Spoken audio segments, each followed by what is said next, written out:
Perkenalkan, nama saya Hansa Vanotanto Barat. Saya dari jurusan Teknik Geologi dengan NIM 07200022000006. Pada saat ini saya akan mempresentasikan PPT saya yang judulnya Siklus Batuan, Beku, Sedimen, dan Metamorf.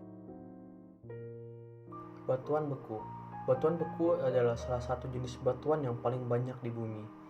Batu ini merupakan salah satu dari 3 klasifikasi batu yang ada pada siklus batuan. Batu ini berasal dari pembentukan magma yang berasal dari dalam perut bumi. Magma ini kemudian membeku di atas kerak bumi atau bahkan di atas permukaan bumi. Proses pembentukan batuan beku dapat disenangkan dalam beberapa cara. Yang pertama, magma bergerak di atas permukaan bumi. Yang kedua, magma meninggi di permukaan bumi ataupun di kerak bumi. Yang ketiga, terbentuk batuan beku dengan karakteristik yang sesuai dengan magma penyusunannya. Batuan beku dibedakan menjadi 2 jenis. Yang pertama, batuan beku intrusi, dan kedua adalah batuan beku ekstrusi.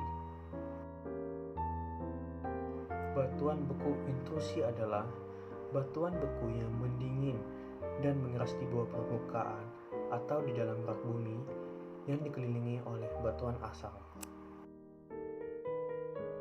Batuan beku ekstrusi. Batuan beku ekstrusi adalah batuan beku yang mendingin dan mengeras di daratan maupun di bawah permukaan laut. Batuan ini disebut juga sebagai batuan vulkanik. Batuan sedimen. Batuan sedimen adalah jenis batuan yang terbentuk oleh endapan dan sementasi yang bisa terjadi di permukaan bumi dan di bawah tanah ataupun di dalam air. Pada dasarnya, batuan sedimen terbentuk akibat proses sedimentasi. Sedimentasi adalah nama kolektif untuk proses yang menyebabkan partikel-partikel tersebut mengendap di suatu tempat. Karakteristik batuan sedimen. Batuan sedimen yang sering dijumpai umumnya memiliki warna terang seperti putih, kuning, atau abu-abu terang. Namun ada juga batuan sedimen yang memiliki warna gelap seperti hitam, coklat, dan merah. Warna batuan sedimen tergantung pada komposisi mineral penyusunannya. Yang terakhir adalah batuan metamorf. Batuan metamorf adalah batuan yang terbentuk melalui transformasi batuan yang sudah ada sebelumnya. Melalui proses metamorfisme, batuan ini mengalami panas dan tekanan yang menyebabkan perubahan fisik, kimia, dan mineralogi pada batuan.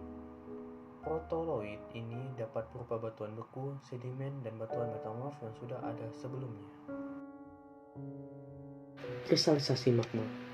Tahapan ini menjadi sumber dasar terbentuknya batuan yang mengalami tahap kristalisasi atau membeku. Yang kedua ada tahapan pelapukan dan pengangkatan magma. Yang ketiga, tahapan erosi. Tahapan erosi merupakan pengikisan yang terjadi pada benda akibat beberapa faktor, seperti air, hujan, es, maupun udara. Proses erosi ini pada batuan umumnya dibantu oleh air yang berfungsi untuk menyingkirkan material dari pelapukan. Yang keempat ada proses pengendapan dan pembentukan batuan sedimen. Saat semua material pelapukan sudah berhasil diangkut oleh air pada proses erosi, maka material tersebut akan terbawa menuju lautan dan berkumpul di suatu tempat secara terus-menerus. Kemudian tempat itulah material tersebut akan mengalami pengendapan dalam waktu lama dan jumlahnya akan terus bertambah juga. Dan tahapan kelima adalah batuan sedimen menjadi batuan metamorf.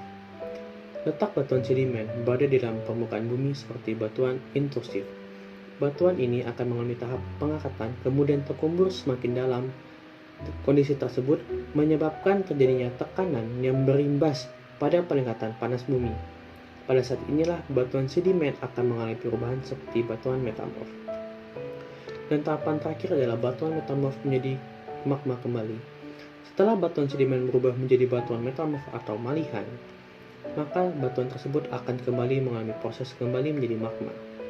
Proses ini terjadi akibat panas bumi yang menyebabkan peluruhan batuan metamorf yang mengendap semakin dalam di bawah permukaan bumi. Sekian presentasi dari saya. Terima kasih.